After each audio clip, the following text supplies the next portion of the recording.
bienvenue à Manga Badass. Aujourd'hui, je vous présente les sorties en avant-première sur le portail numérique des tomes 2 de Chainsaw Man et du tome 23 de Black Clover. Normalement, Chainsaw Man aurait dû sortir, si je dis pas de bêtises, aux alentours du 10 juin. D'accord ? À l'heure où je tourne cette vidéo, nous sommes le 7 mai. Et la sortie de Black Clover 23 aurait dû être le 27 juin. Et en numérique, elle est effective là. Voilà. Donc c'est pareil pour les avant-premières que j'avais fait avant concernant Rikudo du tome 20 et ce Promise Neverland. Ils sont normalement fin mai ou début juin.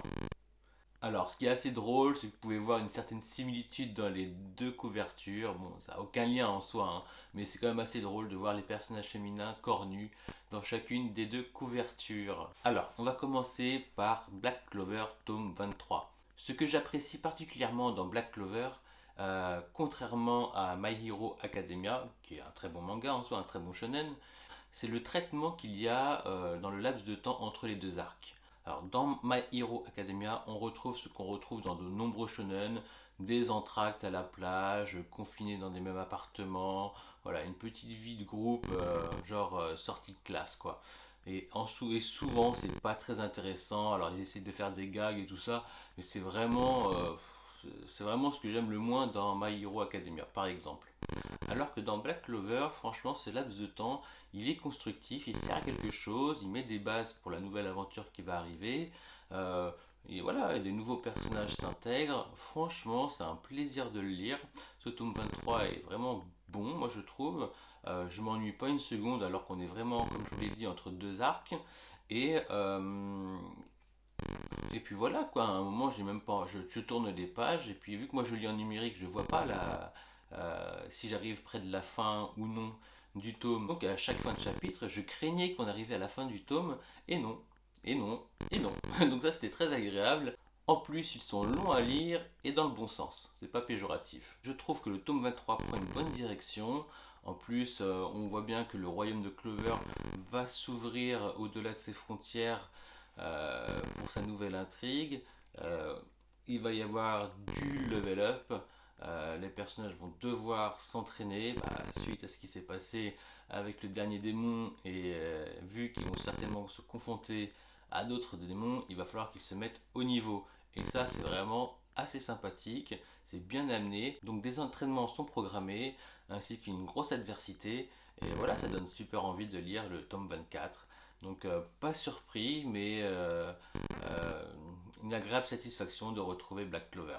Concernant Chainsaw Man, après la lecture du tome 2, je peux vous dire que je suis toujours sous le charme de Chainsaw Man. Et même si c'était tentant, je ne regrette pas une seconde de ne pas avoir lu la suite en scan. Je peux en dire autant d'ailleurs pour Black Clover.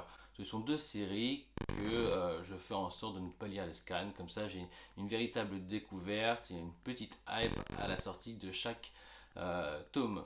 Donc on retrouve nos héros, on fait la connaissance d'autres personnages, d'une équipière en particulier, Borgne, qui a pris sous son aile le personnage Jackie, celui qui a la queue de cheval un peu bizarre, qui supervise notre héros qui a assimilé un démon, et la mi-démon, voilà.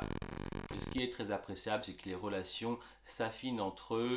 Voilà, donc franchement c'est une bonne lecture qui se passe bien. J'aime beaucoup, d'autant plus que l'histoire me surprend de par sa conception. Il y a une sorte d'originalité, alors je ne pourrais pas vous dire d'où elle vient, parce que des mangas qui traitent de l'exorcisme ou de la chasse aux démons, avec une association ou autre, on en a vu plein, on en a lu plein et on en lira sûrement encore plein.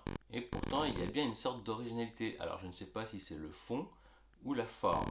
Et dans la forme, certains diront que les dessins sont un peu trop particuliers, pour ne pas dire mauvais. Pour ma part, je trouve que ça fait également partie de l'originalité de l'œuvre. On a l'impression d'évoluer dans un monde un peu absurde, où humains et démons se côtoient, et on est noyé dans un faux réalisme en fait. Et pour tout vous dire, je trouve que les dessins mettent en valeur la personnalité des personnages. C'est un peu compliqué à expliquer comme ça, mais voilà, il y a vraiment une attache qui se fait avec les personnages. Est-ce qu'elle aurait été égale un dessin plus affiné, plus travaillé, et peut-être une expression plus arrêtée. Je ne sais pas. C'est vrai que Aki, le personnage avec la queue de cheval qui ressemble un petit peu à un palmier, il faut le dire. Moi, quand je regarde sa coupe de cheveux à chaque fois, et ça tilt quoi. Je me dis, bah, il pourrait faire ça un petit peu mieux quand même. Mais en même temps, ça t'arrête pas plus que ça dans la lecture. Tu y penses 2 secondes et puis tu passes à autre chose. Et franchement, c'est pas le plus important. La lecture se fait aisément, c'est vraiment agréable, elle est pleine de surprises. Et moi, j'ai qu'une hâte, c'est de découvrir le tome 3. Et je me ronge les ongles pour pas lire les scans. Voilà, voilà. Donc là-dessus, je vous dis à bientôt. Lisez des mangas, prenez soin de vous. Et normalement, ma prochaine vidéo, si je dis pas de bêtises, soit c'est sur des 3 tomes, soit c'est une unboxing, la dernière, certainement les dernières du confinement. Voilà, ciao, prenez soin de vous.